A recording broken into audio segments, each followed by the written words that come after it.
రక్తాంతాన్ని విషయాలు క్యాన్సర్ కాదు, వినియోగదారులని కాదు, కన్జ్యూమర్స్ కూడా మొత్తం 10,000 ఆర్గనైజ్ చేస్తాం. అందరికీ తెలుస్తుంది. అందరికీ మేము పేదవాళ్ళ కోసం 10 సంవత్సరాలు కష్టపడుతున్నాం.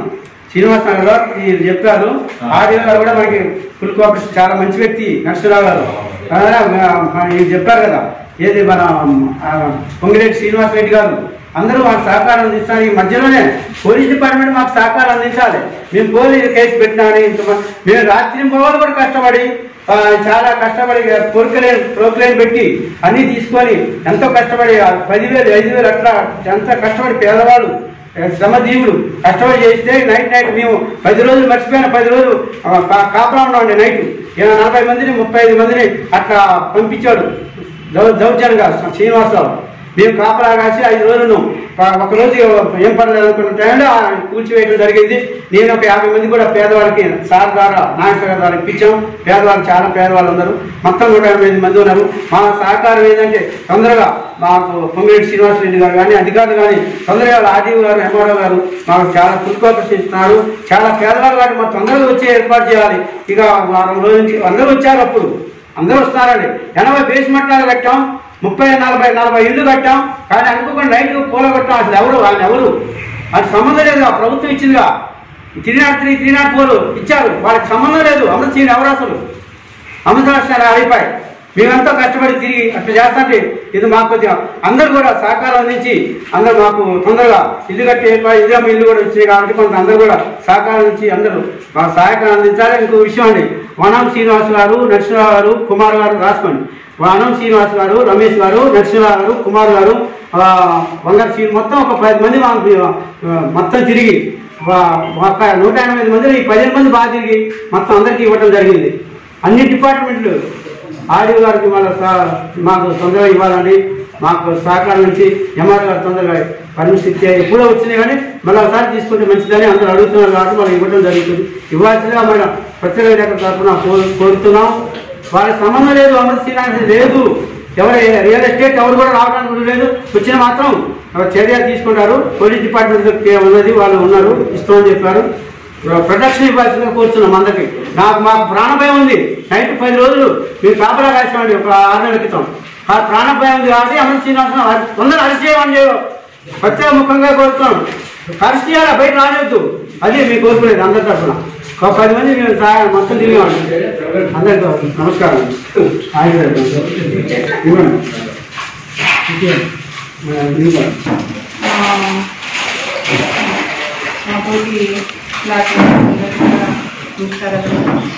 విషయం ఏంటంటే ఇప్పుడు మన నాగేశ్వర గారు అనేది మొత్తం ఇల్లు కలిసి చెప్పడం జరిగింది.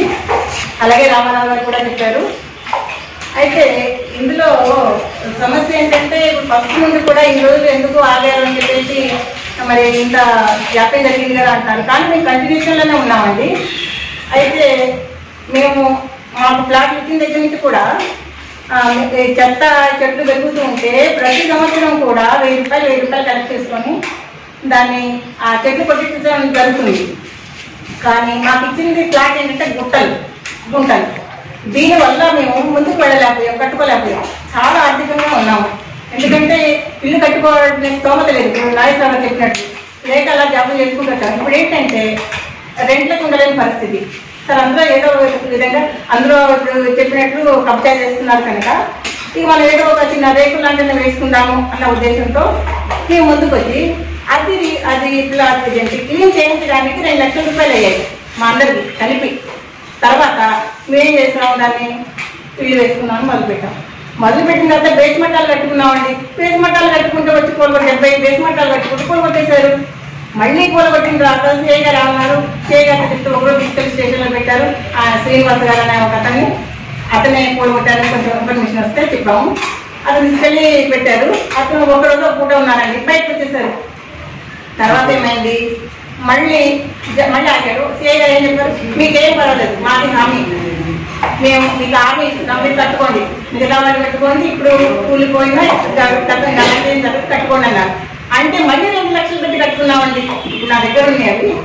మళ్ళీ వచ్చేసి నైట్ కోలుకొట్టేశారు. అంటే మేము 1 లక్ష రూపాయలు సంపాదించాలంటే ఎంత కష్టపడాలి, కూలికి వెళ్ళి పని చేసుకొని జీవించే వాళ్ళం, కుటుంబాన్ని నడిపించుకోవాలి, ఇల్లు కావాలి అన్న ఉద్దేశం. మరి పెద్దవాళ్ళు ఎప్పుడో పెద్దవాళ్ళ పైన ఉండాలి, ఉద్యోగాలు లేదు. మరి అలాంటి పరిస్థితి కోల్గొట్టారు. ఇటు 2 లక్షలు లాసేనే, ఇటు అంటే అవటం వల్ల నాకేం న్యాయం చేయలేదు, పోలీస్ స్టేషన్ కంటే న్యాయం చేయలేదు. మరి మాకేం తెలియదు, ఇదందుకు మాకు మరి ఎవరు న్యాయం చేయలేదు. చూస్తూ ఉన్నాం, ఛార్జీ మాకు కష్టం అయినా అనుకున్నాము. అయినా ఇప్పుడు ఏంటంటే ఏ ప్రభుత్వం మాకు నష్టపరిహారం అనేది ఆయన ద్వారా మాకు కట్టి, రెండవది మాకు ఎవరికి కోల్గొట్టారు అందరికీ ఇది చేయించాలి అంటే ఇది తప్పనిసరి మీ మీడియా ద్వారా మేము వేడుకున్నాము. ఇది భేదం ఉన్న విషయమే. అంటే కొంతమంది అక్కడ కూర్చొని ఏడ్చామండి, మా పరిస్థితులు అలాంటివి. అందుకని మీ దృష్టిలోకి విసిగిపోయామండి. మాకు శక్తి లేదు, మేము పోరాడటానికి కూడా లేదు, మేము వెళ్ళడానికి డబ్బు లేవు. అందుకని విసిగిపోయి చివరికి నాగేశ్వరరావు గారికి నమ్మగా కలిసికొచ్చి పెద్దలు మాట్లాడారు. ఇప్పుడు మీ వల్లనైతే మీరు అందిస్తారు, మాకేదో న్యాయం జరుగుతుంది అన్న ఉద్దేశంతో మేము మీ దగ్గర జరిగింది. ఇదని మా వేదన అర్థం చేసుకొని మాకు న్యాయం చేస్తారు, ప్రభుత్వం కూడా మాకు న్యాయం చేస్తుంది.